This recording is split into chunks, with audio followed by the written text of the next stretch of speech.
Hello, Free Enterprise, and welcome to the first of two Game 3s today. Today's Game 3 on Free Enterprise is going to be between Pushwall and microKorgs. I am Current, and I am joined in the booth today by Stoppable Force. How are you doing, Stoppable? Not too bad. It's a beautiful day, and it's always a wonderful day to watch what will probably be a pretty close, pretty tense, and exciting Game 3. Absolutely, yeah. It is. It's going to be a great time. Of course, every runner that has made it this far into the Free Enterprise tournament is an excellent runner. So don't worry about them seed numbers, y'all. It's going to be a great show. We're going to have a fantastic time. And I think it's going to be exciting all around, especially since we have some wonderful objectives, both on the runner screens and on the objectives in the scrolling bar here. So D Machines, Flame Spells, Siren Searchers, and XP make for a grand match.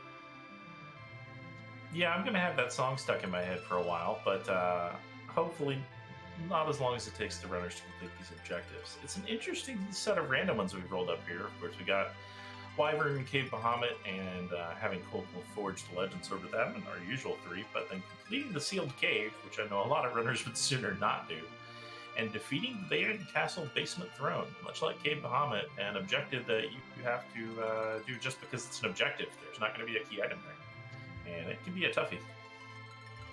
Yeah, it can indeed. It's going to be interesting to see just how quickly our runners get the objective items that they need to complete those. It's also going to be interesting in regards to how our runners are going to manage what can be an interesting hero in Rosa today. For 90% of a ZZ4 seed, I love a Rosa. She's versatile. She's just fast enough to she's fast enough when you want fast. She can be slow when you need slow. As long as you find some way of mitigating her kind of middling in-game agility before it's time for Zeromus. Otherwise, it can be questionable.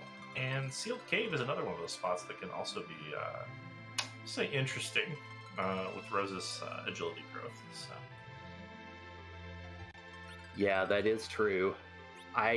When I was practicing for the tournament myself, I don't believe I ever got a Rosa hero seed, so it'll be interesting to see how the runners deal with it.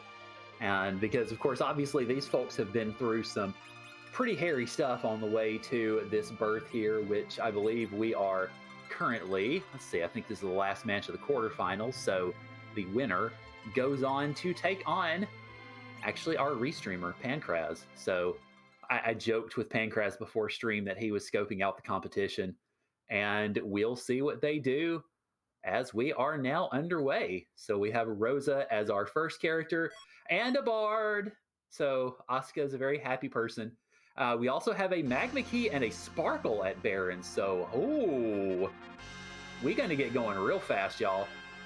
It's very exciting. Our runners have the option to dive underground right now for some of those more lucrative loot-filled areas and try and, snag some good bows and arrows, maybe a heroine robe for this Rosa, and that could be our Wyvern hanging out at Baron Castle. It's always nice to know at least there's a Sparkle here. You might be able to rule it out, and maybe that's maybe that's Wyvern. Maybe Baron is a twofer today. It could very well be, yes. So the question I will always toss out when we get a situation like this is, if you're in their situation, what do you do? Well, I washed out of ZZ4 in 66th place, so I don't know if my advice is the best, but I always want to head underground right away and scope out the treasure chests in places like Dwarf Castle, the back end of Tomra, the Fey March. Probably not Sylph Cave, just because that's a little bit too much resetting with 7 trapped chests in amongst everything else. You can't really take them without a good fast Quake caster. But yeah, I like looting the underground first. Yeah, I would tend to do that myself, just because, if nothing else, not only do you have some loot to be able to get a hold of, but you also go ahead and you do at least the Yang chat, so to speak, to be able to get Sheila 1 queued up. So you save a little bit of time on your trip to Fabul. So that can, I mean, it's maybe not a huge time save, but it can be a little bit of one. And that in a race, especially with runners of this quality, can make a difference. Yep, so Pushwall opting to go to front of watery pass first, always usually a reliable place, but kind of a bust today. Korg's heading directly underground, heading right to the back of Tomra, and we might be getting a really fast job dwarf check on this seat. If that other dwarf would get out of the way. He's a business service specialist today. Korg is a hero of the people, showing us the job dwarf. Thank you very much, Korgs. Appreciated. But you mentioned earlier that you had washed out of ZZ4 at 60, you said 66th place? That is correct. Hey, that's okay. I ended up being 90th, so I guess we have scrubs in the comms booth tonight, but it's going to be a lot of fun anyway. It's still fun to watch, and we will try to provide great commentary for you. Whew, back of Tomra also not really coughing up. The loot is being stingy tonight for this afternoon for our runners. Let's see if the Feymarch has anything better. Yeah, Pancrat's joking that he's hidden all the loot, and it looks like he's hidden at least some of it here in the Feymarch lead up, because Dancing Dagger, Silk Web, woo! I believe I saw a black belt out of that first chest, so here's where you hit it all, Pancrat. You didn't try very hard. Well, I mean, at the very least, he hit it from some of the easier to reach spots, so to speak. So, I don't know. That's true. We'll see how it goes once Korgs plunders the rest of the cave. Yep. So the it's a good setup, especially with this group. The Dancing Dagger makes Eddie a lot more viable for a lot of these early checks, since he can hold it and cast it as an item and do way more damage than he would be by actually wielding anything.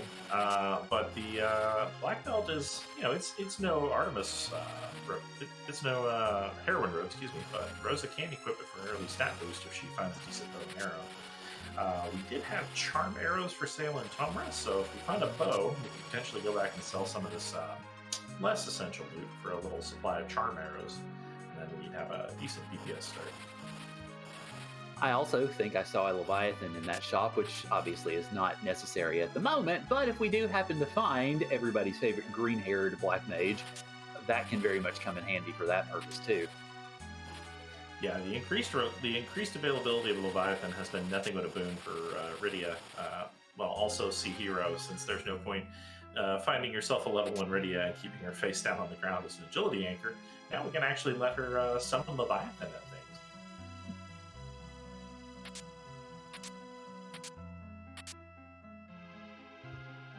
All right, so Pushwall taking a bit of a peek over at the Dwarf Castle boss, now going to do a little shopping. Meanwhile, Korgs is raiding the Town of Monsters in anticipation of doing a little bit of a boss check down at the bottom. And there's half a forge just sitting in the Feymarch freebie, the Legend Sword, there for the taking. That's definitely helpful as far as objectives are concerned, because of course the Legend Sword and the Cocal Forge is one of the static objectives of this seed. I see Pushwall looks like is looting the top of Dwarf Castle, which you'll see every now and again in these seeds, but not quite as much as at least we used to, perhaps. It's usually a decent move if you have a way underground this early, and if you know your way through the hidden walls of the tower, so you're not bonking your head everywhere. Did see that Pushwall came up with a Dancing Dagger for his Edward as well. Samurai bows for sale in the Dwarf shop. I believe I also saw rune rings and bandanas. So Dwarf Castle, a place to come back and shop once you have some more money. Yeah, absolutely. Looks like we have, I'm assuming, King and Queen Evelyn and either Baron or Kaipo guards down in the basement of the Land of Summoned Monsters, so sadly neither of those are an objective today. Unfortunately. But that King Queen Evelyn can be good to remember later if our runners want a little bit of free XP, because they will just cast some fire spells and then wake up and then disappear. Korg's going through his inventory, realizing he hasn't really gotten that much for Rosa. So I suspect he may be thinking of going back and taking that King Queen Evelyn just to get an early jump on things here. Yeah, as chat mentioning, you could hide Ed. Rosa gets experience anyway because she's the hero, so you get that free XP that way. And also mentioning that the basement has the Baron guards because we ended up seeing that the Kaipo guards were the ones in Dwarf Castle. So we know where both of our free guards are. I'm not sure we have the tools to make them super free just yet, but there they are. No, not quite. If we had found an hourglass somewhere, that might do it. But unfortunately, all we have is mute bells. We can stop these Baron guards from casting their counter spells, but in that Leviathan spot, they have a maxed out 255 physical attack, and they will just brutally punch our heroes down. Unfortunately, Edward can't hide his way through a guard fight. But he can, if he survives the fire hits, hide his way through King and Queen Evelyn, which Korgs is going to go ahead and take on. So we'll see how well that works as far as turn order. It's working okay so far. Ed gets that hide. Hopefully we'll be able to carry it off. And if he is indeed able to, yep, there it goes. We should, I think, see a successful fight on Korgs' end. Yeah, this is really nice. A real nice little infusion of XP at the start just to make these early checks. Once they go back to the overworld, just zoom on by. Oh yeah, absolutely. To get this much 8 minutes into a seed by basically doing nothing at all, you're definitely going to take that. We see Rosa getting 9 levels and Best Bard getting 13. And the item in question is a Crystal Shield. So, you know, I guess pretty good for Cecil if we find him, but also good to sell. Yeah, there's it's maybe not what you wanted from this, but it's not a bad consolation prize considering all the effort that he had to put into that fight. Yeah, exactly. I mean, especially if you're going to just poke a button and then Ed wins the seed, or at least Ed wins the fight, then I think definitely worth it. Yeah, this is one of the little... Edward is, looks like Pushwall is about to do the same thing, but has found an assassin dagger to make his Eddie a little speedier. Yeah, but went immediately, even before Rosa, almost before the King's speech started, so Pushwall even going to have an easier time of this. microKorgs looks like he was thinking about maybe looting a chest or two in Sylph Cave on the way down to talk to Yang, and immediately found a chest full of monsters. Yep, I think looting those first 2 chests in Sylph Cave has kind of become a meme of this tournament. I don't know if it was more than a meme of just this tournament, but it seems to be a meme of this one. And unfortunately, Korgs got a little burned, but is continuing to loot. Yeah, got a crystal armor, it looks like. Again, cool for a tanky Cecil, or cool for selling for money. Find a Stardust and a Gaia drum in 2 other chests, and those can be really nice for taking on, say, if you find an alt gauntlet in the crystal room and you're facing them down with just Rosa, having those multicast items can be really helpful. Finds an archer bow. If Rosa hasn't found a better bow at this point, that is a decent starting bow. It is indeed, and I'm not sure if Korgs has found another bow. I know we saw somebody, I think Pushwall saw the samurai bows, but I don't know if we've had anybody pick up a better one to this point. Yeah, I did see Pushwall selling some gear, but did not see if he was selling... Yeah, okay, Chad is saying that that was what he was selling things for, and Tomura was to pick up a samurai bow, so... Alright, good to know. Korg's doing his check of Dwarf Castle now. Don't know if he's going to loot, but he's going to at least check the shops and get these freebie pots and empty some of this stuff out of his inventory. Bye-bye, Crystal Shield. Yep, the prize from the Fey March immediately went into the Korgs fund here to buy some cabins. Definitely good things to pick up. Yeah, Korgs might pick up a samurai bow here as well, since they are for sale in Dwarf Castle. So runners both might have a good. Yep, immediately going to pick up a samurai bow and some lit arrows.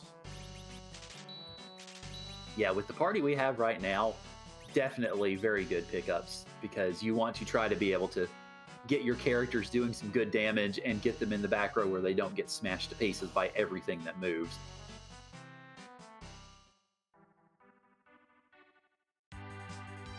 Alright, Pushwall running down to set up the first Sheila check as well. Once you talked to Yang in bed, Sheila will have a reward for you. Well, that would have been a pan because her husband's hanging out underground, but who knows what it would be on free enterprise. microKorgs look like he's going to Hobbs to maybe fill out that two-person party a little more. Getting Rosa set up probably to do some damage. Maybe taking that black belt off of Edward. He doesn't need that. Dancing Dagger doesn't require any actual stats. Yeah, I admit the utility of the Dancing Dagger is one of the things that I had to learn a little bit when I was a new runner to the game, about a year ago. What? Dancing Dagger? Who uses that? And the answer is pretty much everybody. Yeah, Team 90 HP especially loves their Dancing Daggers if you can find them early. It's surprising exactly how versatile they are, especially in these early checks on people like Edward, Rydia, Hallam before he gets spells, even Kane for a while. Chat pointing out that Korgs had no life potions, and so it's going to go ahead and head over to Fabul to shop and get a free heal. Yeah, I picked up those Cure 2s. That's nice. Might actually let him be able to do Hobbs now, because I think he has had one unconscious character and one with 1 HP. Hi, Objective. Oh, hi, Wyvern.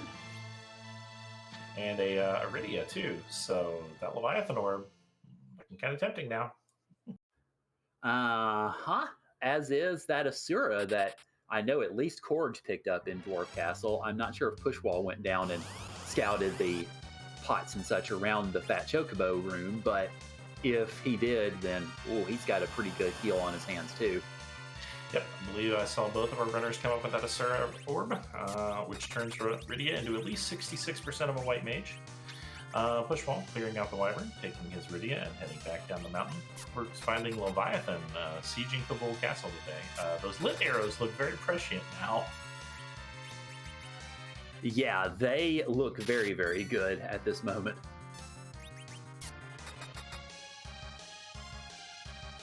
The Rydia pickup is especially nice once she gets a few levels under her belt. She can also wield a Dancing Dagger for now, but once she gets an NP pool that's actually worth talking about, you can use Asura for most of the healing and let Rosa carry damage duties until the end game if you need to.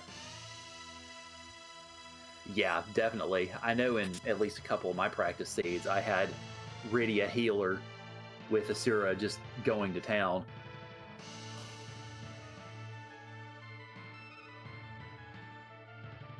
All right, Korg's running upstairs to see what Sheila has, while Pushwall checks out the Leviathan. Also has the lit arrows. Our runner's making a lot of the same checks.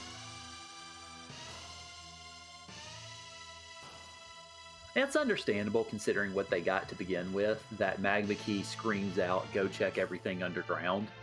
And the Darkness Crystal that Korgs just picked up from Fabul, and Pushwall is about to pick up from Fabul, is going to scream, go to the moon, and at least check the character and maybe peek and see what that boss in Bahamut is. We are now 15 minutes into the seed, and everything is wide open. So now it'll be really interesting to see what happens, because our runners at this skill level, it's interesting because one of the skills they're all very good at is routing, doing their checks in an efficient order where the odds pay off. It'll be interesting to see what they do when the entire seed is open to them. Kind of rabbit holes they end up following. For example, Korgs has that tower key. This party is not ready for the top of tower yet, but I believe they could probably take the boss in the super cannon room. So, is it worth doing the half tower? Yeah, I would expect with a Rosa with a good bow and some arrows, an Eddie with a Dancing Dagger that can probably do about 300 damage, and a Rydia, well, maybe not Rydia able to do much right now, but yeah, I think they probably could take the Super Cannon room at this point. Yep, I believe so. Pancras threatening to hide everything behind Demist at the CPU spot. Pancras, are an evil, evil person. And I'm sure chat loves it. Yeah, everybody loves to see these kinds of seeds, but not when they're running. Korg's keeping his Rydia down on the ground, maybe in anticipation of a slingshot later down the road. Pushwall letting his gain some XP, and in fact buying some gear for her, so apparently planning to utilize her throughout the seed.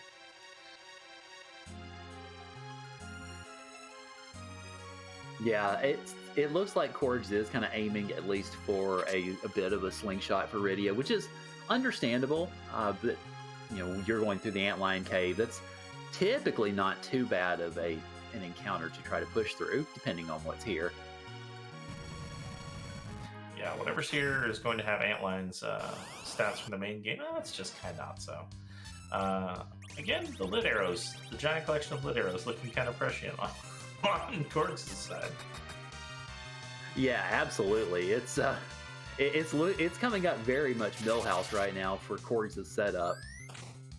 And so now we're seeing one of the benefits of both of our runners getting this early XP from the King Queen Evelyn spot is being able to cast Berserk this early in the game on Rosa to prevent from using up arrows and just to increase her attack power even more. Letting Rosa carry the physical damage side of the seed while Edward slings dancing daggers. Just a siren as the reward from Ant Cave, though. I said just a siren. Sirens are a little are tricky to find on these seeds without edge along to steal them, but that could be a free infusion of XP later down the road. Yeah, definitely. Meanwhile, Pushwall went back to Tamra and grabbed that Leviathan. So now it's time to flood everything in Pushwall's path, I think. Pushwall now has the power of a water snake on his side, so that will make short work of a lot of these upcoming fights for him. Korgs apparently going to check out Baron, see what he can find. I'm a little surprised no one's been tempted to go to the moon yet and see what that fourth character is, but I guess there's just enough here to do on Earth that they don't feel the need to leave it. I was actually just about to mention the same thing, so hi, we were thinking alike. You just were the one that got to say it. Also, hi, Valvalis at a easy spot, thank goodness. Yeah, not upset to see Valvalis here where she... that knife got stuck. Her magic evade is apparently good here, but her physical evade not so much. And a vanilla Yang behind whatever the second boss is. Yep, we got ourselves our heaping helping of vanilla ice cream today, or at least our first one anyway.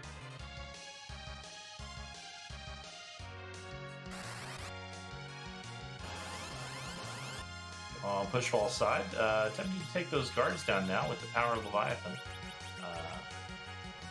And got him, except for the officer who will run away here in a second. So not going to get full XP for the spot, but really nice to get that out of the way and see what's in the second spot. Second spot in Baron Inn, however, is Rubicon. Ew. So it looks like two of the four fiends have decided to take up residence in Baron today. We do have a Sparkle as the first spot in Baron Castle, so since we've already seen Kanatsu, there's not a lot of choices left as far as fiends go, but hey, apparently Baron's a nice comfy place. Got a blue robe for our second fight in Dwarf Castle, but unfortunately it's the All Gauntlet. We womp, have a this will be 5 fights in a row against the fights that would ordinarily be in the area around Dwarf Castle. So armadillos all the way. I was going to say, yeah, the only place you might find more armadillos is basically on the side of the road or in the middle of the road somewhere down south where I live.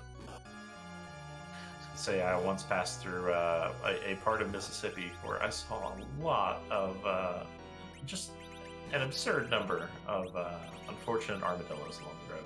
I didn't even know they got them there. Yeah, they're pretty much everywhere in the South. Huh, so I learned something. This All Gauntlet might be a little tough at this level. These Dark Imps are fast and punchy, and 2 of our party members going down unfortunately means that they're just kind of punching Rosa a lot.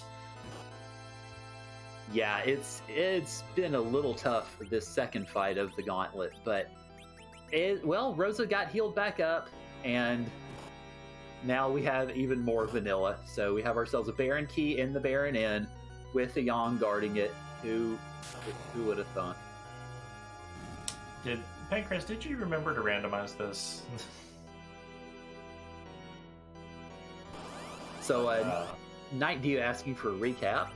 Welcome. We have had a Magma Key start. We have Rosa Hero with Eddie alongside. So they went through the Fey March, got the Legend Sword in the Fey March freebie chest. And then Pushwall is in the process of doing Dwarf Castle. Both runners have done Fabul, where they got the Darkness Crystal, and Sheila 1, where they got the Tower Key. And of course, Korgs just got the Baron Key from Baron Inn. So it's been a rather heaping helping of vanilla so far. Except for that Wyvern on Mount Hobbs, which is the objective. Both our runners have taken out already. Right, yeah. So we've got one objective on the board, and I think we got that objective probably between 10 and 15 minutes in. So the runners have essentially just been traipsing about ever since. Yeah, they've followed pretty closely in each other's footsteps for a while, but now we've got some nice divergence here. Korg's heading into Baron Castle to liberate it. Pushwall pushing his way through this all gauntlet, one fight at a time. This tortoise apparently being kind of stubborn, I'm guessing hoping that by slowing it down, he might have a chance to get the rest of his party back up, but Rose is taking a beating here. Yeah, I was about to say, Pushwall's going to have to get himself back up first before he can think about getting everybody else up, because even slowed down, this tortoise be real fast. I mean, the old tale is slow and steady wins the race. I don't think this tortoise ever read that story. Yeah, Pushwall trying to teach it a moral here by slowing it down repeatedly. Korgs is going to give us a look at who this Sparkle is in Baron Castle. We know it's not our Wyvern since we already got that out, but there are a lot of interesting options here. Yeah, it's the D-Lunars. They're not too terrible of a spot to see them. No, not at all. They shouldn't have a whole lot of HP, and if you do not start hitting that fight command at them, they won't wall and start flaming you to death. So just avoid that and you're in good shape. Yep, so it can be tempting. We do have, they did put walls up right before Young cast that big bomb, and that is reflectable. Yeah, Works took that safety save. Yeah, absolutely. That's the reason why you do that sort of thing. And so fortunately, Korgs doesn't lose very much time, but still, woo! Yeah, watching Young blow up the entire party. How about that?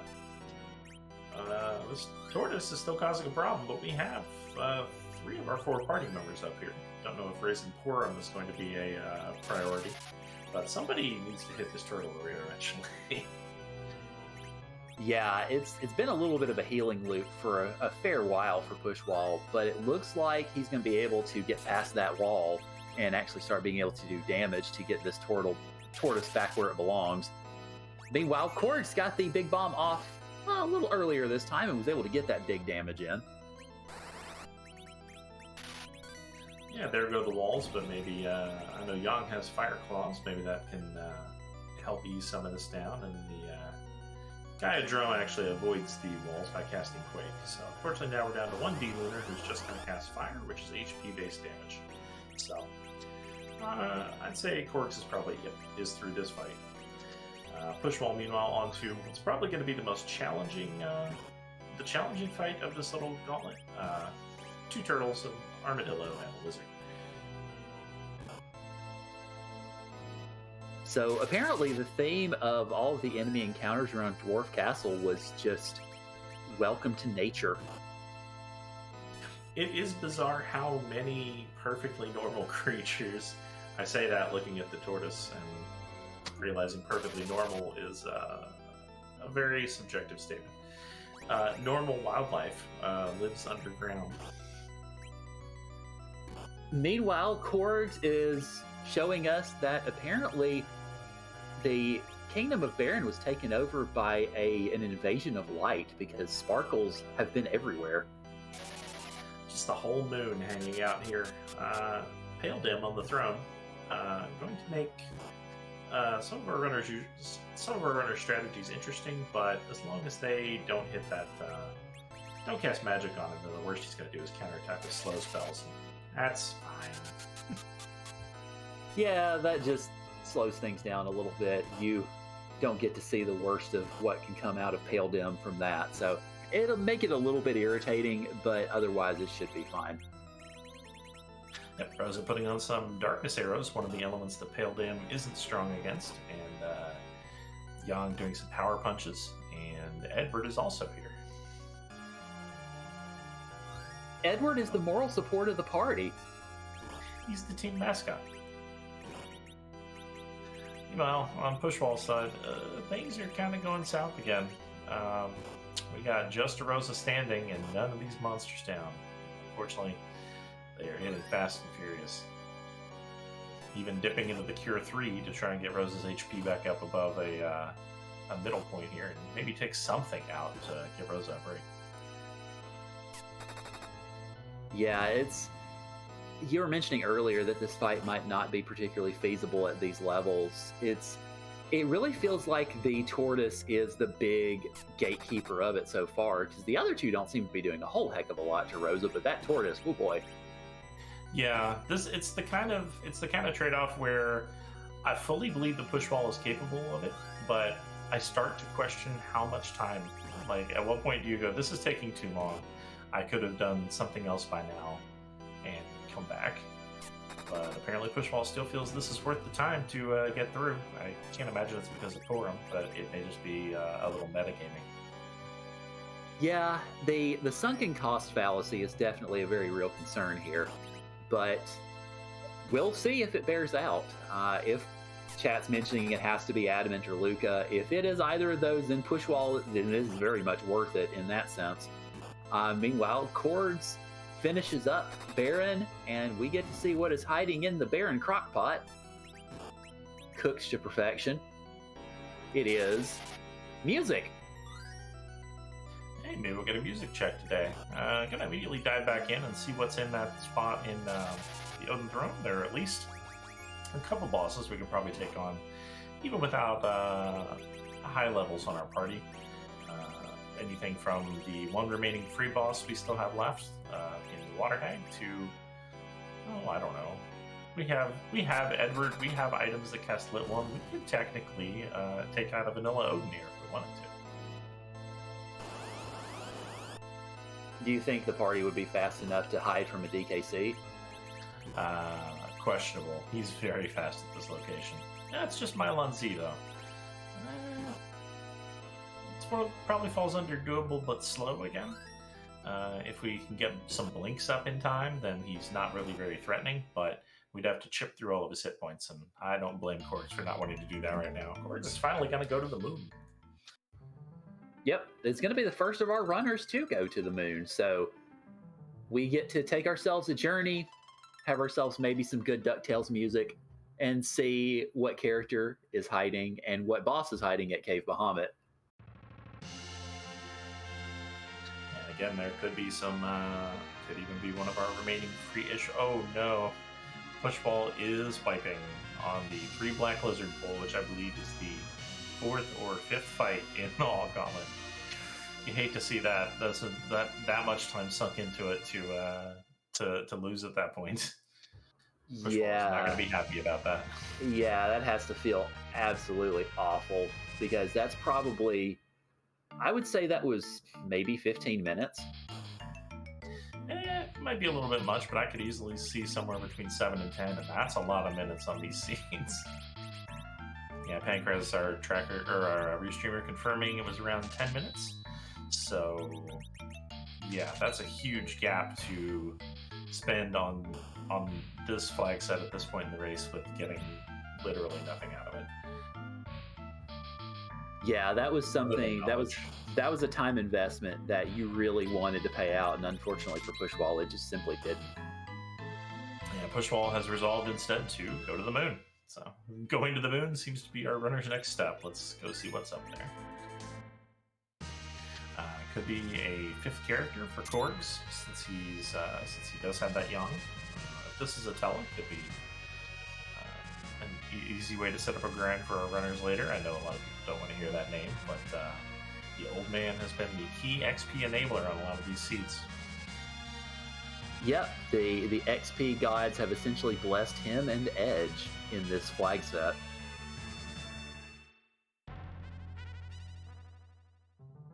An edge would be interesting here. I've noticed we've seen a smattering of Edge's weaponry showing up. I've seen some long swords. I think I saw ninja blades for sale in Baron, maybe in the key in the unlocked weapon shop.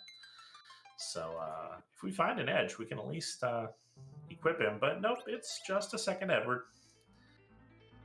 I mean, it is an edge, minus the General Electric.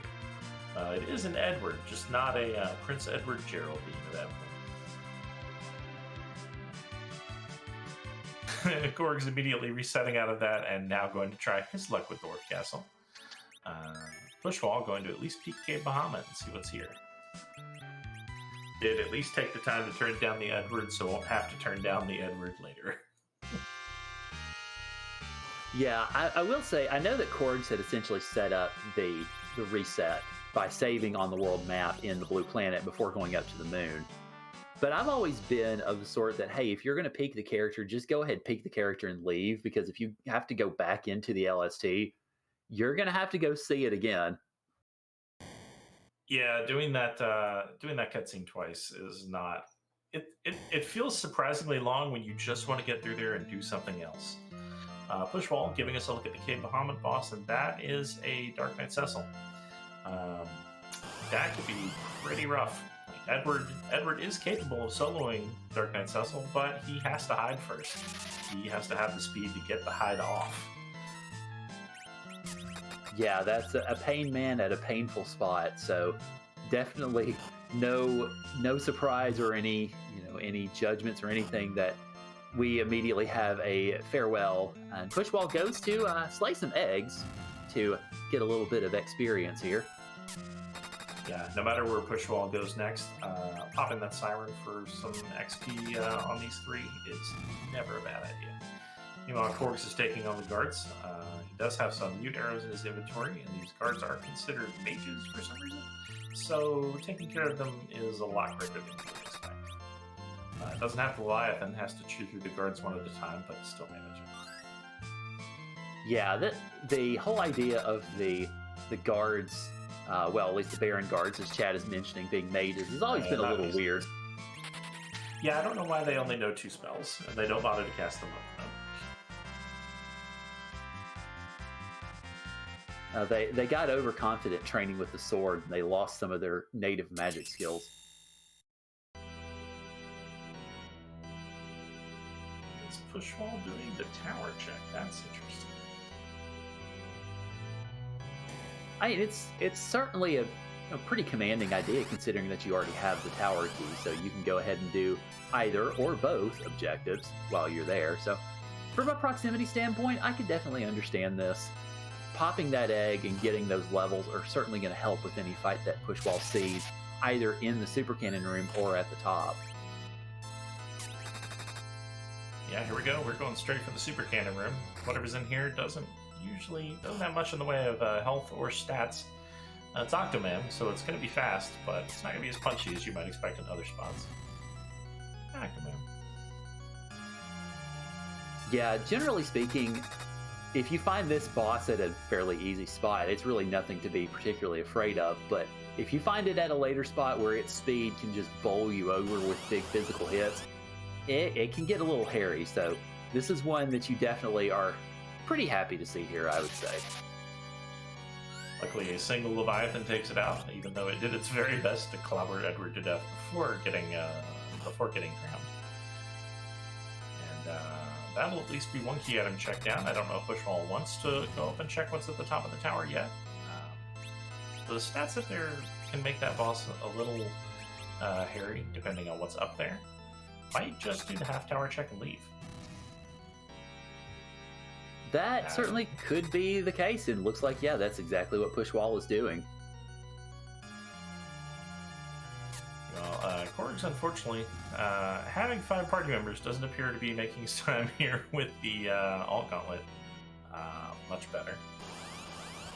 No, was doing a little bit of a dance in the selection menu, though, while Berserk Rosa was simply going to town on those Dark Imps. Well, just put the fight in the hands of Berserk and walked away. Yeah, as chat was mentioning, the heroine robe on Rosa will definitely do a lot of good in this fight. And with Rosa able to berserk herself and just go to town, that looks like it's probably going to be the key to this fight. Speaking of keys, let's see if that tower key yielded anything for Pushwall. It's the pass. It's not a key item, and it's not progression, but it does mean if you need a shortcut to Zeromus, well, you've got one now. Probably not quite what Pushwall was hoping to see. Yeah, it's certainly not the choicest of items at this point in time, but it's definitely an item that has some utility to it, obviously, with the end game. So, beneficial, but still puts Pushwall a little bit behind the 8-ball as such things go. Yeah, Pushwall heading into the Baron Inn now, doing some of these checks we've already seen Korgs make. Debating whether or not they want a Vanilla Yang and deciding no thank you.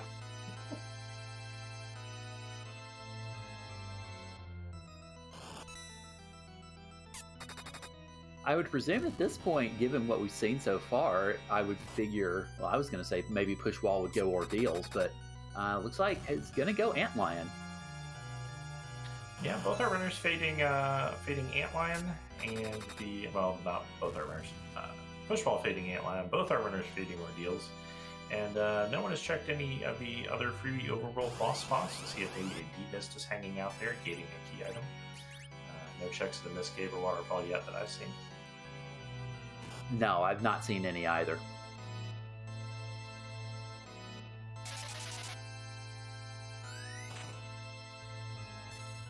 But it looks like on Korgs' side, that Berserk and that Heroine robe have really been the key to his success in this fight, because he has the same condition that Pushwall had with having 3 dead party members on screen and Ed doing his best impression of being gone.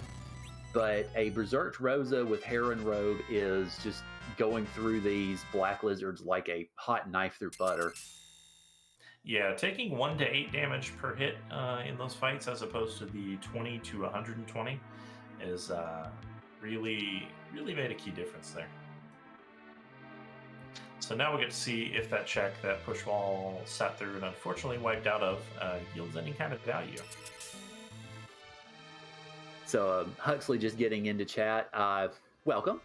Our hero is Rosa, came with Eddie alongside in a Magna Key start. There was a Sparkle at Baron, but as it turned out, the runner's objective was the Sparkle on Mount Hobbs, which was Wyvern.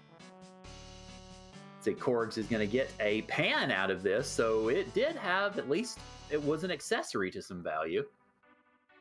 Yep, waking Yang up won't necessarily award anything right away because it is technically a summon spot. But after we wake him up, returning that pan to Sheila is yet another key item check. And in my experience, Sheila tends to have the goods.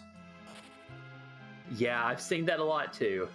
To kind of continue the summary, the biggest real difference as far as this seed is concerned is fairly early on, Pushwall attempted to take on Dwarf Castle, which the first fight with the Kaipo guards wasn't too bad. The second fight, however, was the Alt Gauntlet, and Pushwall spent probably around 10 minutes trying to fight that and unfortunately failed to do so. So that I think that really is the big difference right now and has allowed Korgs to surge ahead, at least for the time being. Yeah, although Pushwall now following in his footsteps, making a lot of the same checks. There's a light sword, so we're racking up a lot of gear for a Cecil that has not appeared in this seed at all today. Maybe he's, I don't think we've seen anybody look at Kaipo, so let's say maybe he's in bed there and we'll find a sand ruby and pick him up one of these days. Maybe so. We'll see. Yeah, Quirk's coming back out of there, heading towards Savul with a making everyone on the ship airsick in the process. Gotta go see if Sheila 2 has anything valuable. Just checking his freebies. I mean, one could say that Korgs had such a moral quandary at hitting Yang upside the head with a piece of very heavy cookware that he wanted everybody to feel the same sort of quandary that he did, except in their digestions. I would be more concerned that Yang watched me hit Yang upside the head with a pan. Which one's the imposter? Sheila just having a pigtail today? It's not progress, and also we can't turn it in right now. It could be a nice piece of gear later. It'll probably be a white shirt. Yeah, that seems to be the meme for the pink tail this time. All right, so in the end, that one kind of the Dwarf Castle check kind of a dud. So if Pushwall never wants to go back there, he'll still turn out okay. Korgs finally going up ordeal is going to give us a look at the 3 bosses and a key item up top here. And then if he runs into a Tela or SSL later in the seed, they'll already be powered up. Question from the chat: does the 10 key items double XP still apply? Yes, the 10 key item bonus and the slingshot for being 5 levels below the median level of the party are both on for ZZ4. And that would be why you see a dead level 1 Rydia, because Korgs is going to be slingshotting the daylights out of her later, so she is currently resting, we shall say. Yeah, she's having a little nap. Korg's realizing that maybe the battlefield is not the best place for a 5-year-old, so keeps having Edward put her down for a nap while the adults handle all the bosses. While plowing through that Baron Inn pair of fights, thanks to Leviathan, and also I guess Edward did punch leg at least once. Picking up Yang and the Baron key, double scoop of vanilla here. Speaking of which, here's another one. Mylon and friends in the front spot on Mount Ordeals. Well, yeah, all right. So lots of ice cream tonight. Pancraz joining the legion of seed rollers attempting to compete with Dathis for most vanilla in a randomized seed.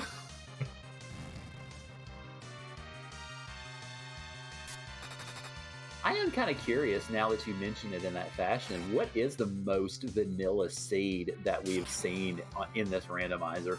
That it wasn't just manufactured to make it that way. I mean, ones that weren't just B vanilla, K vanilla.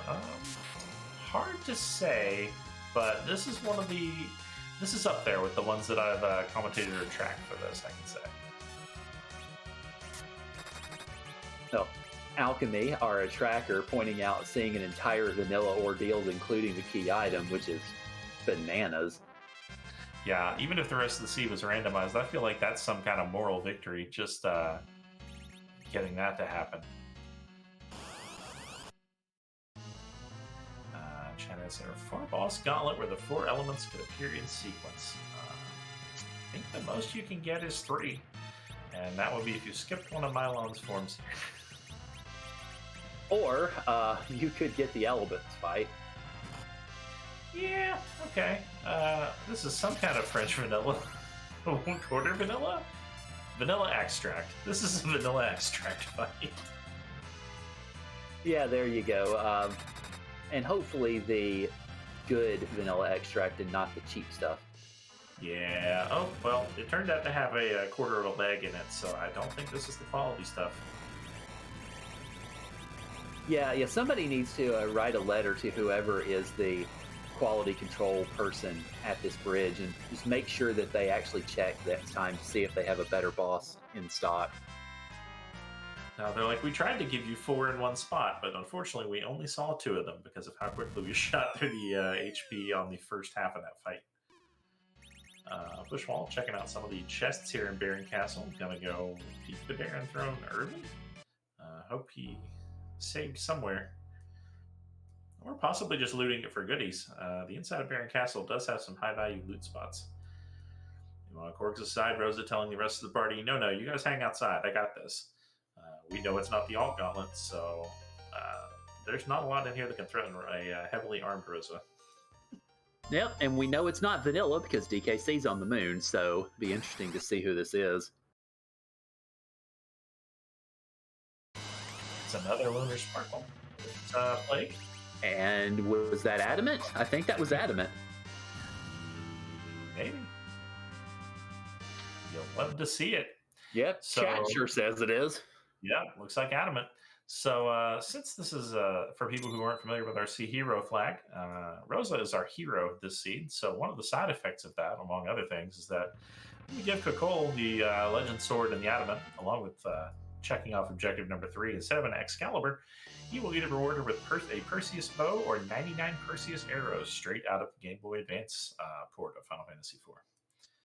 So this heavily armed Rosa gets heavily more armed. Yeah, 99 Perseus arrows will be very interesting with this setup, because sometimes with Berserk you have to worry about accidentally, dying, reviving, and then losing your last arrow. But with a stack of 99, that becomes a lot less likely. Yeah, I was about to say, chat's mentioning, hey, yes, the arrows, get the arrows. I agree. Those arrows will go a long, long way to speeding up really anything you want to do in this seed.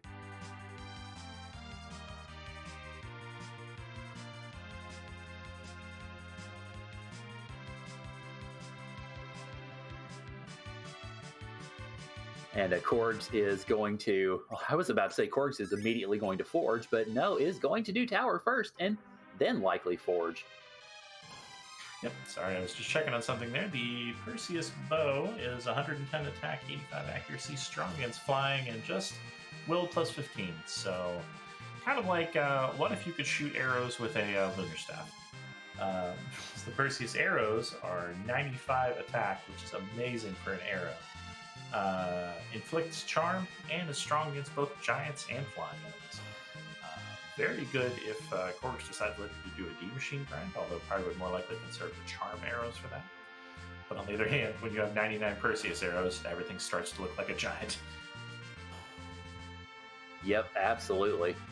Chat mentioning that Korgs is going ahead and doing this because, of course, you're going to get the objective. He's going to try to get the 10 key items from this. It's obviously very close to it, because if my counting skills are correct, we have 9 right now. Yep, and Korgs has, I don't know if he has a Thunderclaw for Yang. I know he hang on to a Charm Claw, which would be kind of like the second place alternative. But he definitely also has Charm Arrows for Rosa, and that's some anti-giant weaponry that could be making the makings of a Mac Giant grind on the Giant of Babel. Indeed, it could. And it looks like Korgs is going to get to have a little dance with the Queen tonight over here in the tower. With those mute arrows on Rosa, I don't think this is going to be a very quick dance, or a very long dance. Yeah, it's going to very much be a waltz or a flamenco rather than a slow dance.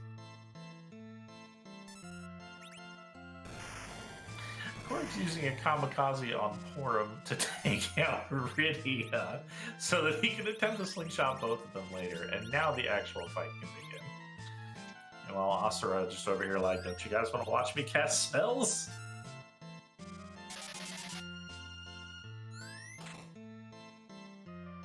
Yeah, this is... I can't wait to see these damage numbers.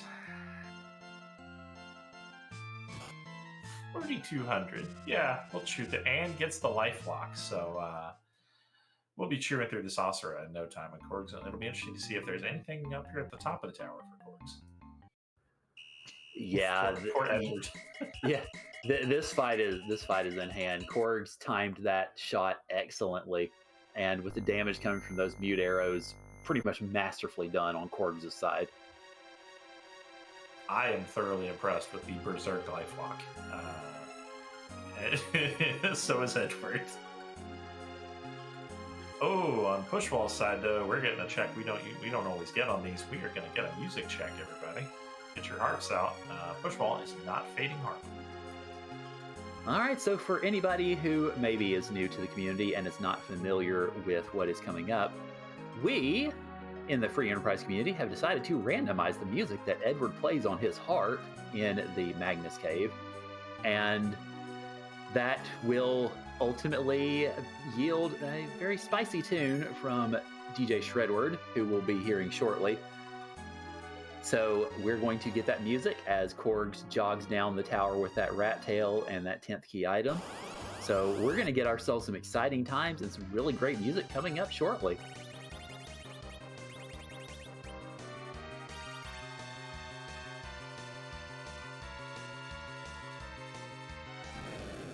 Yeah, Korgs just It almost seems like he's running faster down the tower now that he's got that 10th key out. I'm going to stop and get his pass here, too. This could be very convenient if he, say, completes his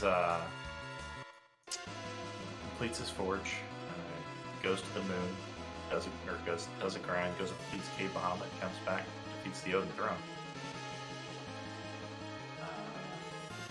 Korgs is technically in go mode. That's interesting. Now it is music time.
All right, so we got to hear Tadpole Pond from Super Mario RPG as the music here in Twin Harp today. So DJ Shredward gave us a bopping good time with a fantastic song.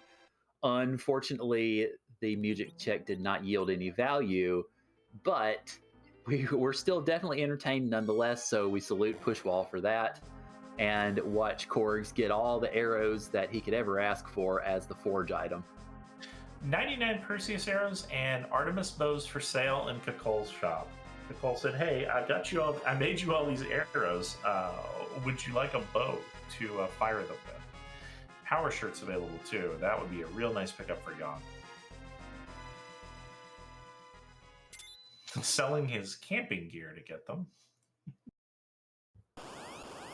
So I have to wonder, is the strategy on this one in terms of healing specifically going to be have Rosa geared up Zerker and have Rydia do the healing this time? Well, he's also slingshotting a Porum, so she is technically a healer, as much as everyone likes to proclaim her the 7th worst white mage in Free Enterprise. She is here, and she does learn cure spells. Yeah, for ribbon instead. That's really nice. Yeah, that's true. Porum can definitely do the healing here. Love the tactic of looting the stuff from Kakol to sell to Kakol to buy things from Kakol. Korgs was just a little shy of a ribbon, so ran over to that other pot and found a middle sword that he could sell to get the money for a ribbon. Yeah, I was gonna say I would say that Kakol today is probably the prime example of a very self-sufficient economy. Sell things, have things to sell that you can, or have things to buy that you can use to then buy things or sell things, and Kokol doesn't have to go shopping for anything. He has it all. Yeah, I really hope he's not running a little company town down there. Someone should check in on him. Yeah, make sure that he's not paying his workers in scripts. Pay him in real money. Please. All right. Looks like we have Korgs here doing a little dance on the overworld, doing a little RNG manipulation to attempt to be able to go to the Giant of Babel and immediately summon some Mac Giants. So this is interesting. It looks like Pushwall is then going back to Dwarf Castle to attempt to get his revenge on the Gauntlet, while Korgs is going to go fill a bunch of giants with arrows.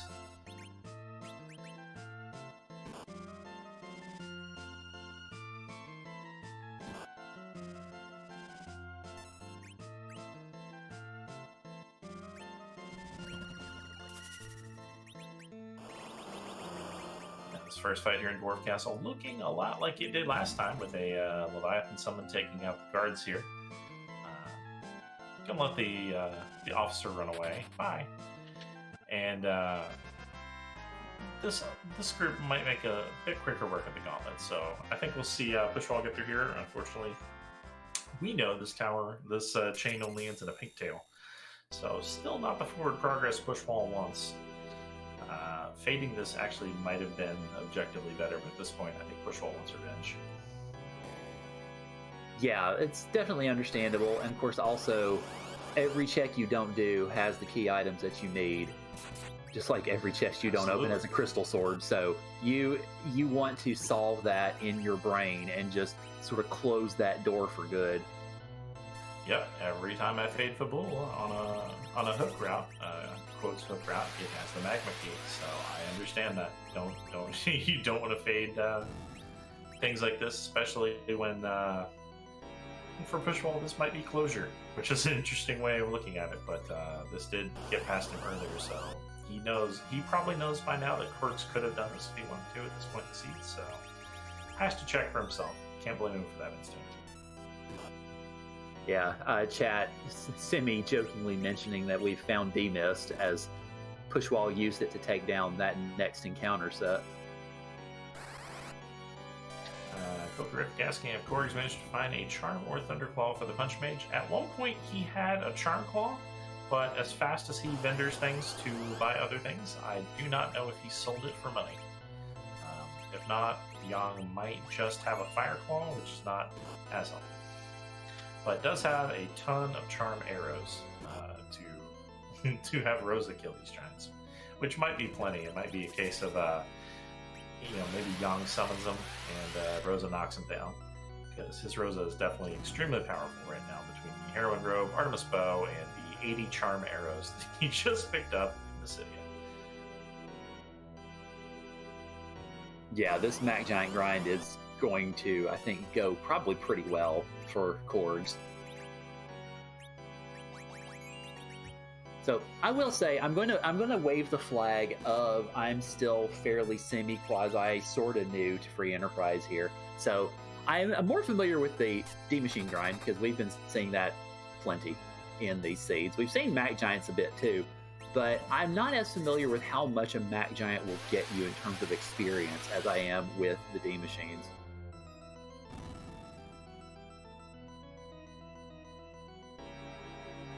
I believe the Mac Giants are a base of 31,000 per giant.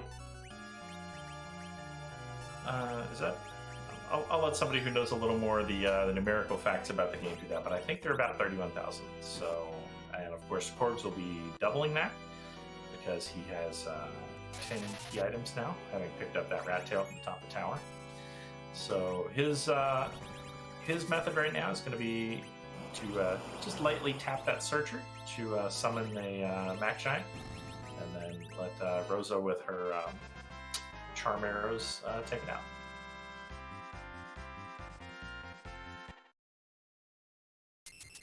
Okay, so Pancras mentioning that if we want big spells, then going for probably about 9 giants. So we'll see how many that Korgs ends up taking, as he is spending some time slowing down both the Searcher and the Mac Giants, presumably for the sake of future attacks. Yeah, there are a few ways to handle this. One is just being in the back row like this and being extremely well equipped. Another is multiple casts of slow. And then you just want to tap the Searchers with something light, like this Thor Rage, it only does 1. I've also seen Yang's Kick being used. And yeah, as our tracker pointing out, thank you, Alchemy, part of the reason that they're casting these slows is that the slow really goes onto the slot that the Mac Giants appear in when they're summoned, so any future Mac Giants will also appear slowed. making them easier to take down, as we see here with Rosa almost getting 3 attacks in a row between the Mech Giant's attacks. They're a lot less threatening when you can just fill them full of arrow holes before they even get a chance to retaliate. On Pushwall's side, he did manage to get through the Dwarf Castle this time. Got his pan and is following that rabbit hole. So, unfortunately, we know that's not going to lead to much of anywhere. Making smoke. Has a quesadilla. Wants to know how the race is going. So, right now, our Korgs seems a little bit ahead because Pushwall lost a lot of time due to an unfortunate 10-minute loss on the Alt Gauntlet in Dwarf Castle. But has done a couple checks that Korgs hasn't done, but unfortunately have not paid out. Is following a chain right now that, fortunately, is just going to lead to the pink tail, which is still not more forward progress.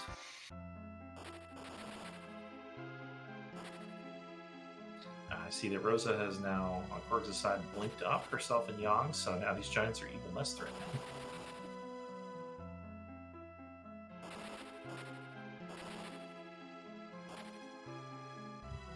Yeah, pretty much, unless Korgs slips up at this point, and I don't see him doing so, I think this Mech Giant grind is going to go very well. And Awaken asking who the second character was. It was Ed with a Magma Key start. So both runners dove underground pretty much immediately.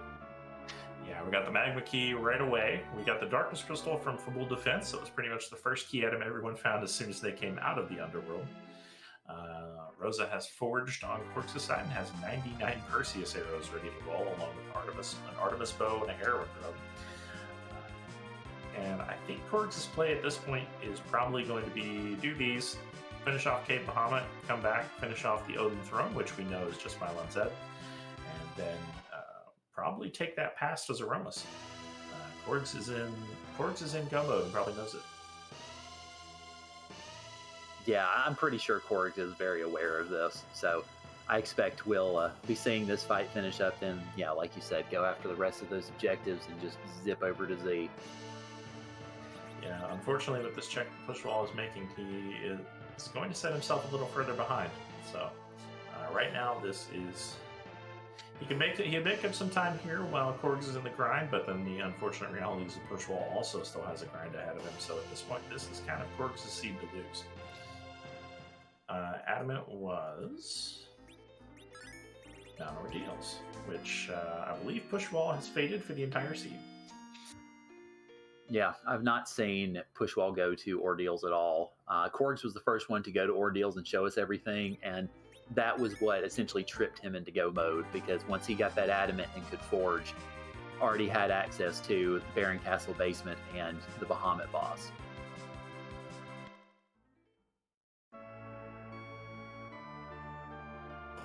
Pushwall landing here in Troya, maybe doing a little bit of shopping for something.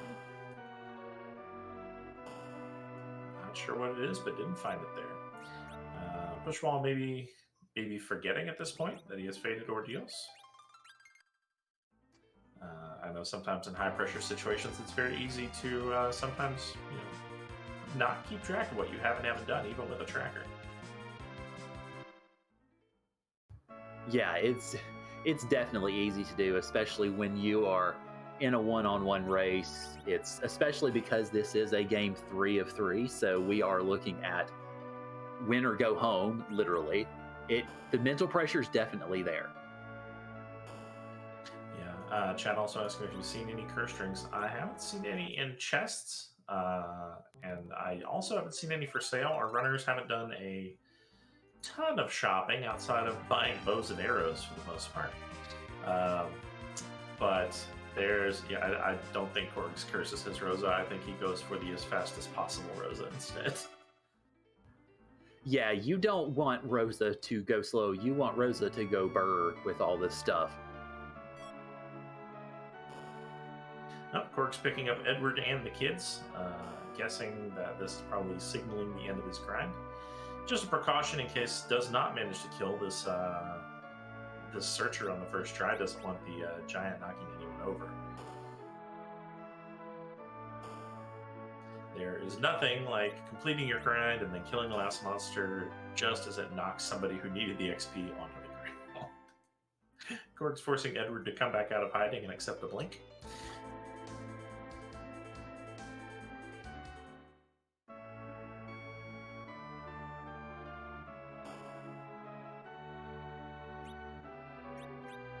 Pushwall is definitely hunting for something, but at this point, I'm not sure what it would be. It's checking armor shops. Maybe it is a curse ring? Yeah, that was my first thought, was that he's looking for a curse ring for Rosa. Yeah, because I think he's hit just about every item shop on the blue planet, or armor shop on the blue planet, excuse me. Maybe looking to head underground now, do the same thing.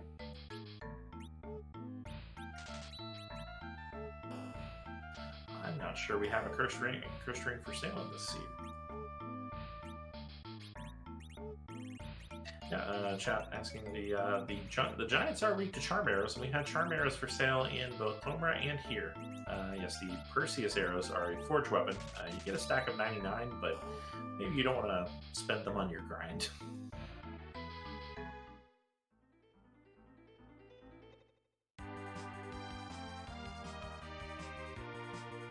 Seeing here the reason for the blinks on Korgs' side. The lit arrow shot from Rosa did not quite take out the Searcher on the first try, so I had to kill just one extra Mac Giant to get out of the grind. The downside of the D-Machine grind exit is usually a little cleaner because you have whoever your weak caster is cast weak on the Searcher to get the single digit hit points, whereas the Mac Giant, just another side effect of this grind is that sometimes you don't kill the Searcher on the first shot. There's 52 levels on Rydia, so she goes straight from level 1 to nuke. I'd say that's a handy little promotion, yeah. Yeah, it seems fine. Porum will be getting all her big spells too. And then even 20 levels on someone like Edward. Edward is also here. Yeah. Now that's a good slingshot. 52 levels on Rydia, 47 levels on Porum. I think Korgs is pretty much good to go. Just going to take down the Mylon Z in the basement and Pain Man on Bahamut, and then that'll pretty much be all she wrote. Yeah, he's definitely fast enough at this point to probably get Edward to either launch the heals or to get Edward in for the Pain Man fight. And the Mylon Z in Odin Throne we know is not going to be a problem at this point. Yeah, Jan can also just tank those hits. He might need a heal in the middle of them, but he has such a boatload of HP that he can just sit through these waves.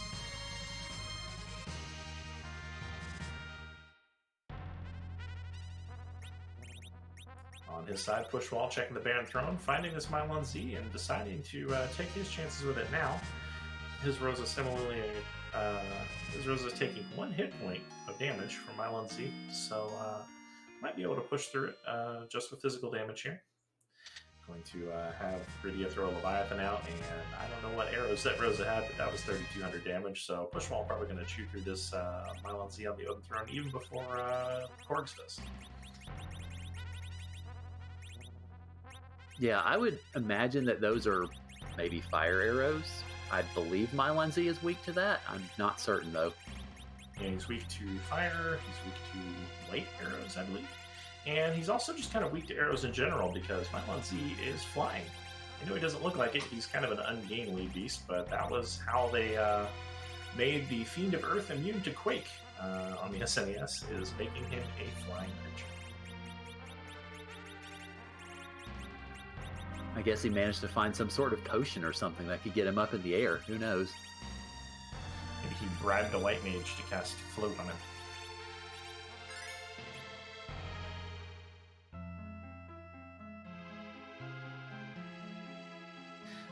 Chat commenting on the really nice color palette we have today on Edward. Shout out to Scala Kitty, our art director, for all the great work on these fashionable palettes you see on our characters today, like this extremely orange Rydia, maybe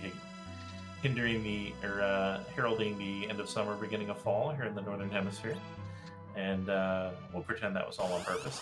And this really cool Edward, I gotta admit. Sometimes Edward may not be the strongest character, but he's very fashionable.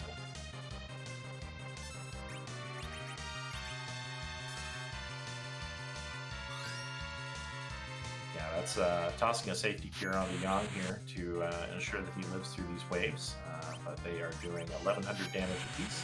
So Yang just kind of looks at DKC and says, what? And picks up Rydia for a little bonus XP there at the end. So Pushwall making his way through Objective 5, the Baron Castle Throne.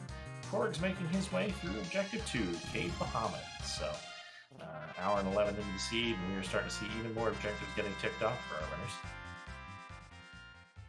So given that the Yang fight, you can have him say ouch when Paladin Cecil hits him, would Yang be saying ouch back whenever Dark Knight Cecil hits him? I don't know. I think he might if he didn't have 4,143 HP, but when you have 4,143 HP, an 1,100 wave just kind of tickles you. Ooh, what was that? Pushwall extremely aggressively fading ordeals now by going to the moon. Going to check out that DKC fight. Maybe he thinks he has the speed now. Didn't see if maybe he found a curse ring. But he's going to try to hide that Edward and get through the DKC fight, I would imagine. Yep, moving Edward to the top spot. Taking the heroin robe off Rosa to slow her down. Yep, did find a cursed ring. So Pushwall found the ring he wanted.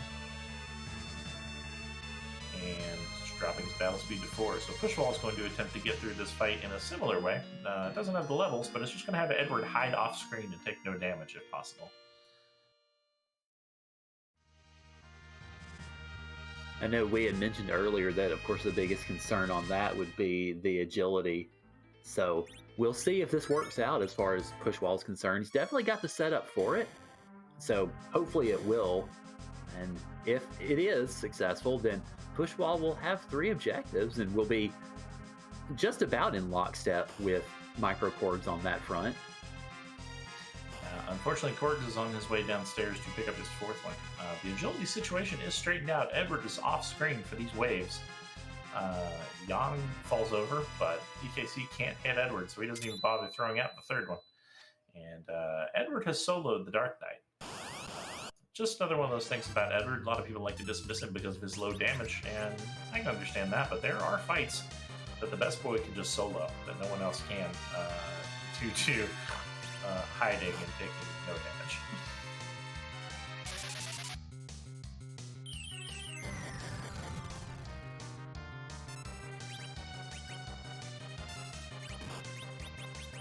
On the other hand, Korg's now throwing Holy Magic at the Mile on Z and Noose.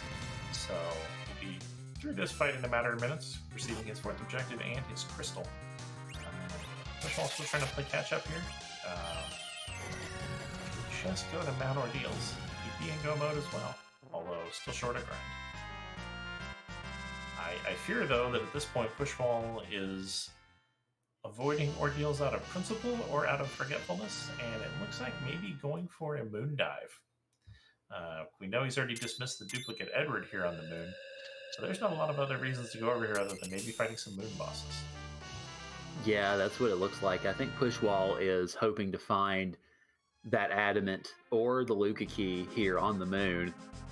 Of course, we know where the adamant is, and it's not the moon. So the only hope really that Pushwall has to be able to kind of stand side to side as far as objectives go is to find that Luca key quickly. But like you mentioned, Pushwall's behind on that grind. So it's likely not going to make a difference as far as 1st or 2nd, but Pushwall is certainly endeavoring to try to get that Luca key and catch up objectives-wise. Yeah, unfortunately, if we look at the time that it took Korgs to grind those Mac Giants, I think we can almost definitively say that the 10-minute time loss of the Gauntlet is what pretty much did Pushwall in here. If he ends up losing this seed, that has to be that and fading ordeals, because the time that he lost doing the Gauntlet, essentially Korgs made up there doing his grind to get through his last 2 objectives. Yeah, that very much seems to be sort of the story of the seed, I think. Yep, so with the pass and crystal in hand, Korg's checking over his characters here, getting everything ready to walk into the Zeromus fight. Just making sure his agility situation is straightened out, although Rose's agility at these levels is, like I said, this is where it gets interesting, is in the Zeromus fight. And Pushwall is indeed diving the lunar subterrane. Looks like he's going to start from the bottom up and find some moon bosses to fight. Hopefully finds the Luca key and chases that, but at this point, his best hope is multiple wipes on Zeromus from Korgs. Yeah, it is at this point, I think, because Korgs is just about to enter the Z fight. So, yeah, I think this, as we mentioned earlier, this is Korgs' race to lose at this point. But more importantly, we have ourselves a Z fight. And for anybody who's not familiar, Zeromus is, of course, the final boss of Final Fantasy IV. But in a game where just about everything else is randomized, we can't really randomize Z because he's a load-bearing boss. He's a little bit too heavy and bulky and etc. to be able to move around the seed with any sort of impunity. So we have to leave him in his spot. But we randomize what he wears. We randomize, well, stoppable. I will let you ask the question. In the pool, we have 536, I believe, possible new appearances for Zeromus, and so every time we come up here with the crystal to reveal his true form, the question everyone wants to hear is, whose butt are we going to kick tonight? And is it cute? Sometimes it's cute, sometimes it doesn't have a butt. It's always a mystery when you get here.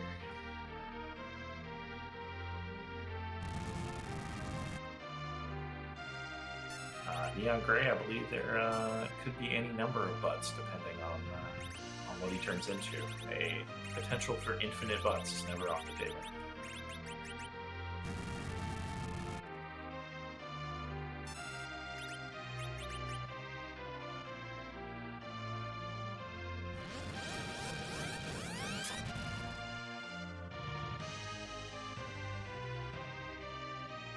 All right, crystal being thrown. Zeromus' true colors emerging, taking the form of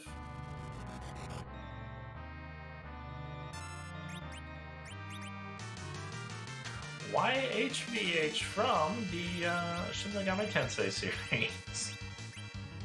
Oh dear. It is apparently time to attack and dethrone God.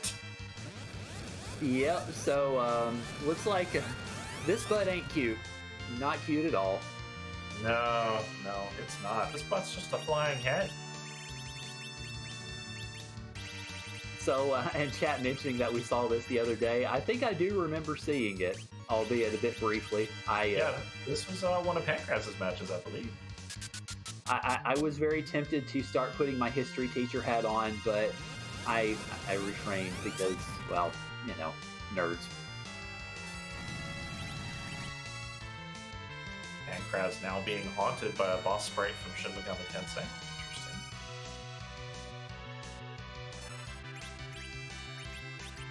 Korg's taking the approach of hiding Edward so that he can dodge the zigzags entirely and come out for recovery if he has to.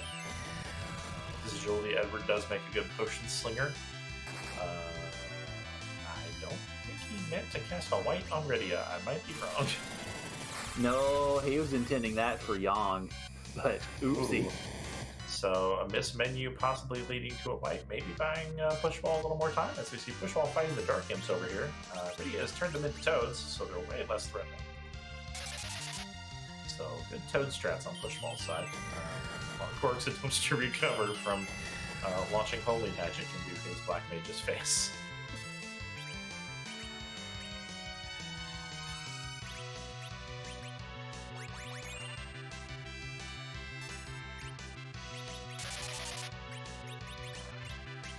So as a, okay, so I am going to put my history teacher hat on. Forgive me. But if anybody's not aware, the YHWH is the name of God in the Hebrew Scriptures or the Old Testament. So that's one of the reasons why you see that tossed around as a name for God, because in the Hebrew Scriptures, it is the name of God. Everybody can use a good history lesson. So when we say that this fight is attacking and dethroning God, it's both a joke about progressives and also actually true.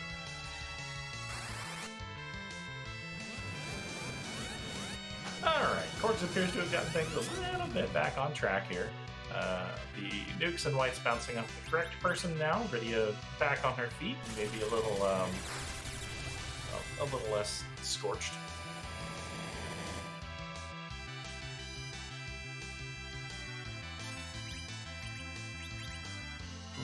A strong Big Bang comes out, taking out Rosa and Edward.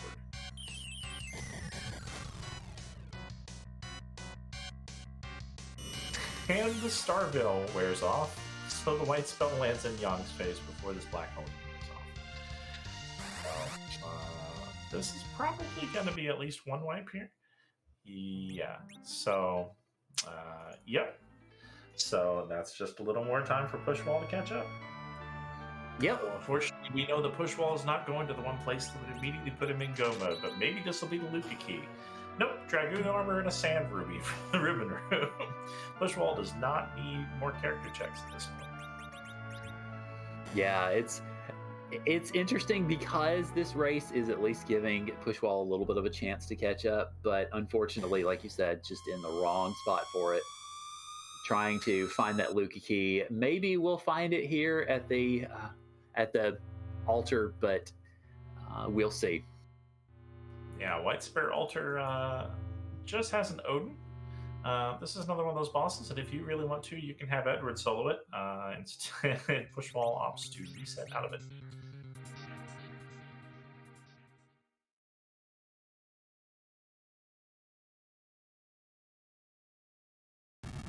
Yeah, we're finding all of the Edward soloable bosses tonight, but we're looking for the one that will give us value. We're looking for the Luca key here, I guess.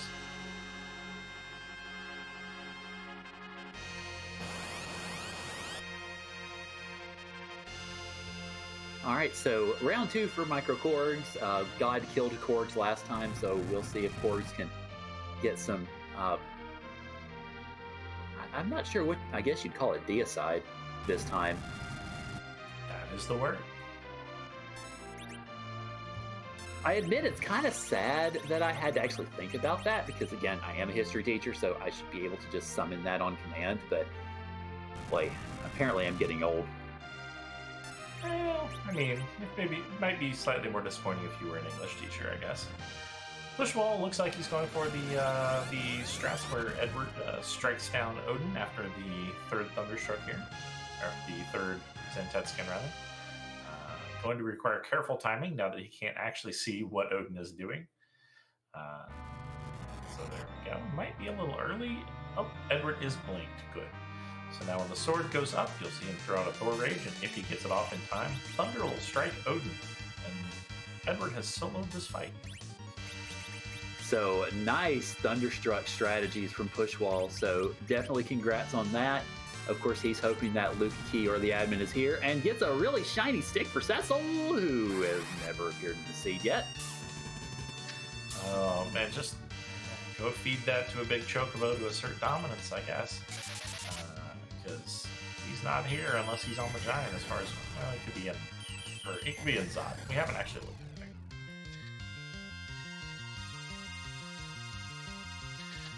Korg's throwing spells out here, not spending any time accidentally nuking Rosa in the face. Good. Positive.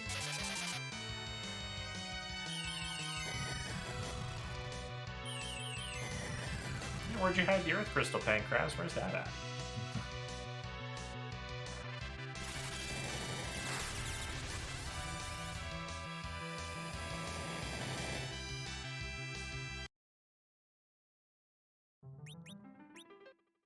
Oof, that unnerfed Big Bang taking out Korgs' side. This is kind of a sloppy Zeromus fight. I wonder if he feels behind.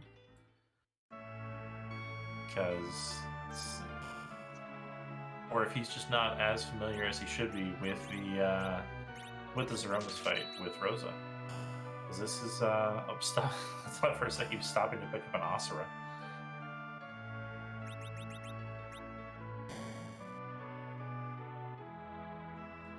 I did not see what was at that Ogopogo altar, but Pushwall does not want to fight it, and is now heading over towards the Crystal Sword altar. I think it was Ogopogo. Oh well, nope. Nope. I would not want to fight Ogopogo at Ogopogo or anywhere else. Yeah, another heaping helping of vanilla for tonight.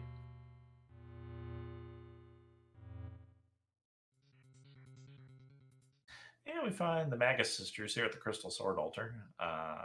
Their magic attacks won't be too bad. Their physical punches also not too bad, but they're going to be fast.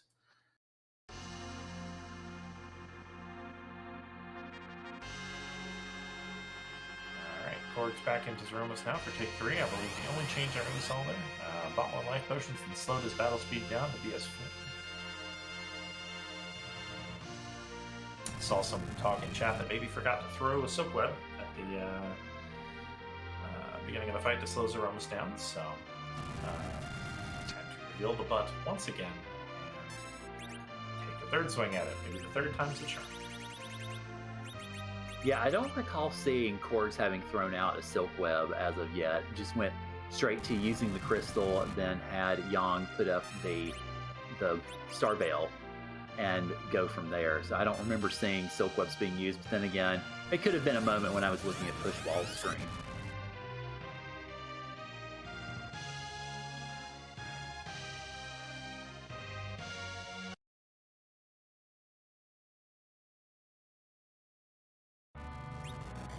Alright, Pushwall has one Magus Sister down.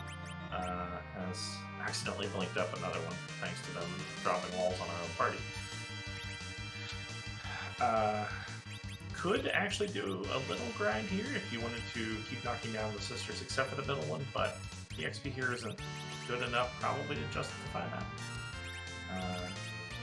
But if he doesn't hurry, Cindy's going to pick Mindy back up, and then we're going to have to deal with her spellcast again. There she is. I was about to say, yeah, right on cue.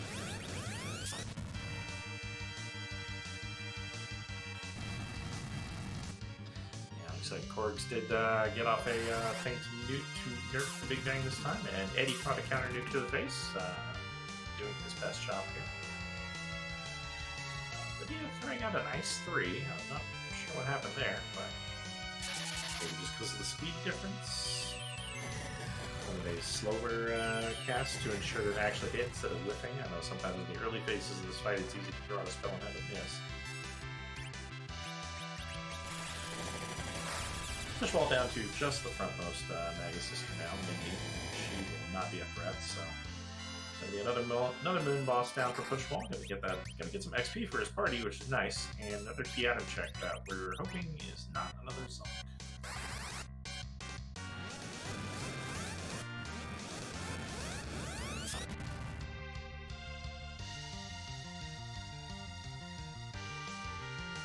It's just an Avenger.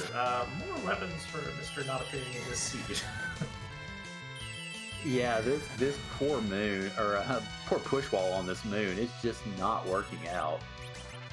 So at this point, if there is value on the moon, and I think statistically there has to be at least a little, it's either behind Ogopogo at his home base, or whatever is inside the whatever's at the first altar on the moon. Pushwall opening a chest, not sure if on purpose or not. Catching a behemoth. Would be a decent chunk of XP, but don't know if this party is prepared for it. If he's exiting out, Pushwall maybe hoping to check the topmost altar on the moon, the Murasame altar, or maybe just leaving the moon. No, I think he's probably going to go ahead and check the Murasame while he's up here. Yeah, he moved for the ship and it threw me off. I thought maybe he was getting ready to leave.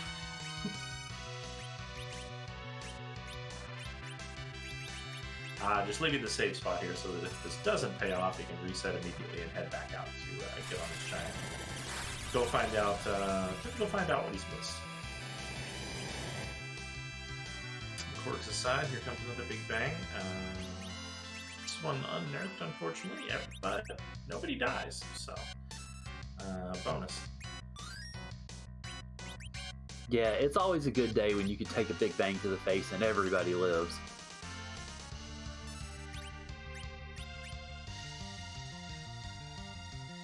Yeah, it is great to see a moon dive at these low levels, which is something these seeds were, this flag set was attempted to encourage. We haven't seen a ton of it. Pushwall showing it here to great effect. Unfortunately, just not finding the value it needs. And here is Evil Wall.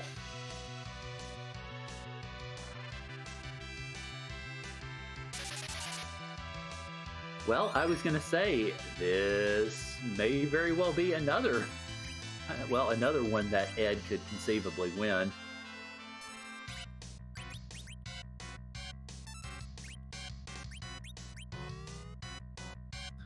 It's possible.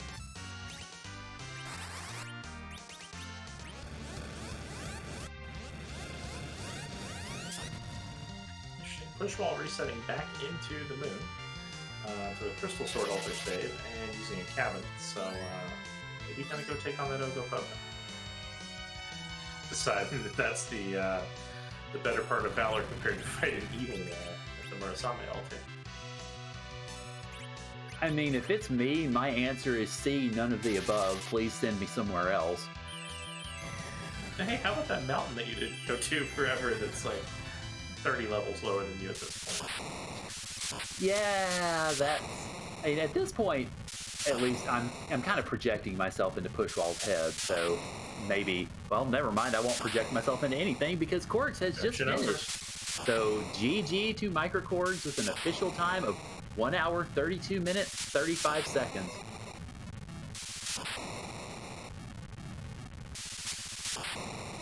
And we'll see if we can get Korgs in here for an interview shortly.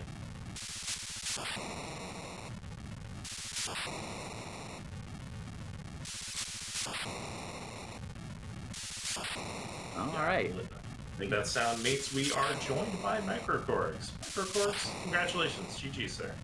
Thank you so much, Stoppable. Hello, Karant. By sound, you mean like just the sound of me cringing through those first two Z fights? Because there was audible cringing going on this side of the microphone. I was gonna say, yeah, God was giving you a little bit of trouble there. I noticed. I mean, the first time was just I blanked. I forgot who the wall was on, and I took out my Black Mage, and I tried to recover. Probably should just reset the second that happened. And then the second time, I forgot to throw the Silk Web. I wanted Young to get a power punch in. Not really. I just blanked. Yeah, definitely race nerves at the end. And I knew what I needed to do.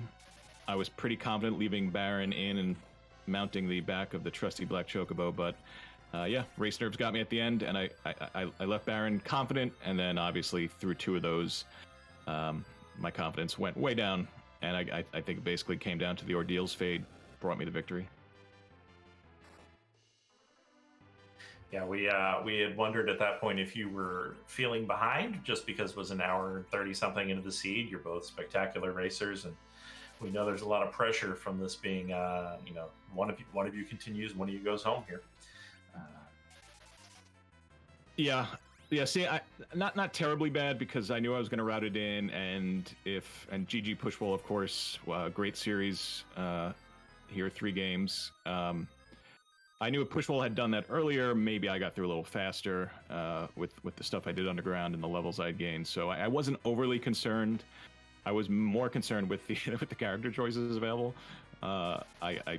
After Go Mode, I went to Tower for 10 key items, and also hoping that one of those key items would lead to a quick, easy character, such as, let's say, Cecil, such as, let's say, Tella, or maybe a Kane, or maybe a Palom. But no. I didn't check the bed ever because I never got the Sand Ruby, so I'm not sure who was there. I'm sure it was someone great. Yeah, it was another Ed. Oh, cool. Yeah, that's. I'm so glad I didn't get the Sand Ruby because, yeah, okay. So I guess the carefully hidden Earth Crystal on Zot or running through the Giant would have been your only choices for someone who wasn't Rosa and the Reject Percent team here. Yeah, but what I was happy about was how the grind went. I thought I had the right gear for as limited as that was to basically 2 or 3 shot those Mac Giants every time, and I felt really good about that because I think part of the reason I finished behind Pushwall in the second race was that I had a very slow and turn order was poor in my grind on Wednesday with the D Machine. So yeah, I was feeling good. I knew I could definitely lose by a minute or two to someone as good as Pushwall, but I would have been fine with that until the Z wipes. I would have been fine because I felt like I ran a pretty good seed, and if he beat me, he beat me. But then when the Z wipes kept happening, I didn't want to go out like that. But yeah, just comes down to one of those overworld checks. Amazingly. Also want to mention Pushwall has forfeited the seed, but definitely wanted to say GG's to Pushwall. Is a great run, making your way to the quarterfinals and pushing it to a 3-run set. So definitely GG's to Pushwall. And we're not sure if Pushwall is going to join us for commentary because we ain't got access to the race room, but we will find out shortly. Yep. And yeah, so I guess I get to keep racing. The big prize, as I've said before, is I get to keep competing. And I'll just have to go out. I'm not sure who I'm facing next. I'll just have to play my game and dominate, I guess. Yeah, I believe I saw an animation something about a resounding 7-0 victory and a best of 3 over your next opponent. That's astounding. So, yeah, if anyone peeked in League Bracketology, that they saw what I called my silly bracket, but I stand by it. I may beat my opponent 2-0, and then my opponent may say, well, that didn't feel good. Let's go 5 more and let me see if I can get you. But yeah, the elephant in the room is our restreamer. Thank you for the restream, Pancraz. Thank you, the entire team, Alchemy on tracking, and the two of you doing excellent comms. So Pancraz got a front row seat to his opponent, and of course, if there were Vegas odds on this, I don't know if there's a number big enough to express how big of an underdog I'm going to be, but it's going to be a lot of fun. Be freaking honor, pardon my freaking word, to face Pancraz this far deep into a tournament, and I'm going to play as well as I can and see how it turns out. Well, in essence, you're going to be Leyla Fernandez to Pancraz's Emma Raducanu. So, yes, I will throw out sports ball references. Haha. I don't quite understand that reference, but whoever the underdog is would be me, I suppose. So Raducanu won the U.S. Open, the women's championship, and went through without losing a set. And if I read the bracketology, or if I read the brackets correctly, Pancraz has yet to lose a match in brackets. Yep. And well, so here's the advantage I have. I don't know if you know, Pancraz only ran 4 qualifiers, so he's got to be out of practice. I ran over 10 of them, so I think that gives me a huge advantage. And Pancraz barely got first in all 4 that he ran. So, yep. Barely. Sure. Well, good luck to you in the future. I think that about wraps up any questions that I have. Grant, did you have anything else? Nope, pretty well taken care of it. Now that I've thrown out my obscure tennis reference, I think I'm satisfied. Yep, thanks for having me on Restream. And again, GG Pushwall, and looking forward to some really fun races against Pancraz. And I definitely didn't think I'd be getting this far in this tournament. So really enjoying it. Looking forward to next week. And good luck to everyone. And I guess I'll see you then. Have a good night. All right, thanks, Korgs. GG. Have a good night.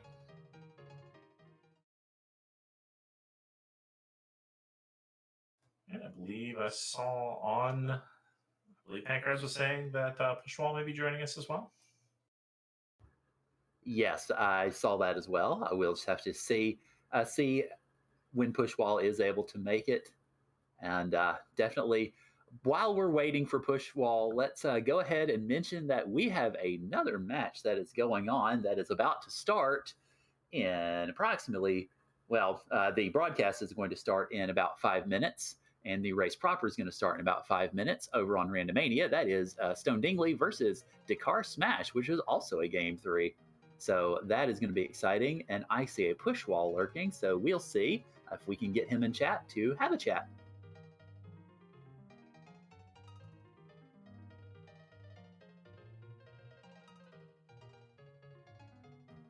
All right, so we are joined in chat by Pushwall. GG, Pushwall. Thanks. Gotta say, you did you did a phenomenal job here, pushing Korgs to a Game 3. Both of you put on a great show. Both of you were practically on each other's heels for the first hour or so of this seed. And I want to say, especially even though it did not pay off in the end, congrats on that not high-level moon dive. That was it takes a certain amount of skill to get comfortable with fighting moon altar bosses at lowish levels. And while it was unfortunately just full of zonks for you and gear for people not appearing in these seeds, it was still a demonstration of skill that really shows how you got to this part of the tournament. And I just want to say congratulations for doing that during this race. Yeah, thanks. I didn't really want to forfeit, but I was thinking there's no way that progression is the tour deals or the top of tower. His finish came in way too late for that, and I'd rather not bash my head against a noodle or a wall for that long after he's already done. Yeah, unfortunately, tell us about fading ordeals. Yeah, I heard about that in the spoiler chat. I take it he got really hung up on that Gauntlet as well for him to have taken that long. He took a little longer there. He made a few different checks than you before getting to ordeals, but ultimately ordeals put him in go mode in the end because that is where the adamant is hiding. Yeah, the biggest thing really, I think, that kind of hung Korgs up as far as the seed goes was it took him 3 tries to get through Z. I guess that would make a lot of sense too, given this horrible party. Yeah, it's a very reject percent party. Had one where accidentally cast a spell on the wrong person, and then had a star veil wear off and just couldn't recover, and then another one just race nerves, forgot to throw a star veil. So each time he wiped, we were just like, yes, let's just hope Pushwall finds some value on the moon.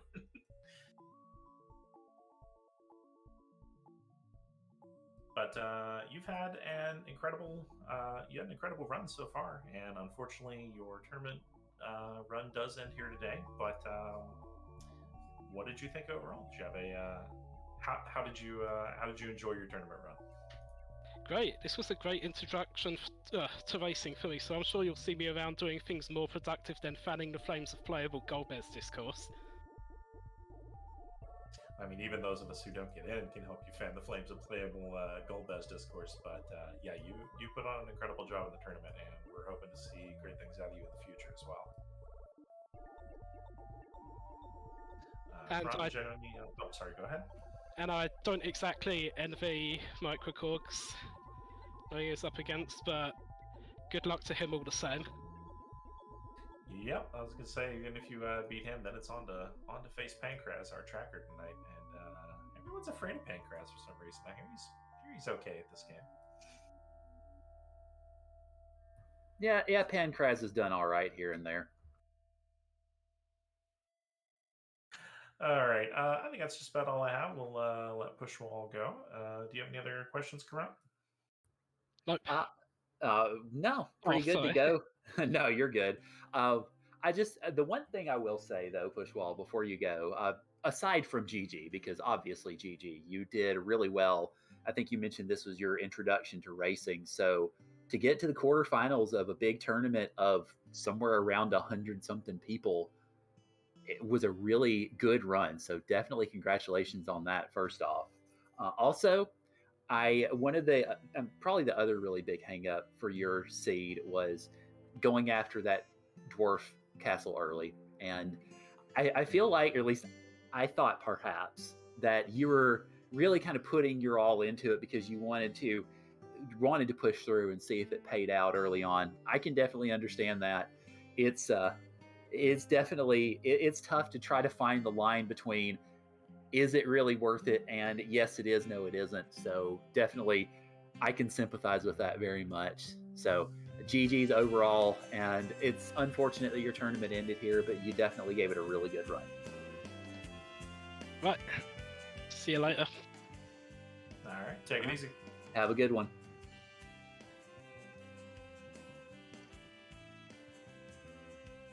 All right. As promised, that was an exciting race.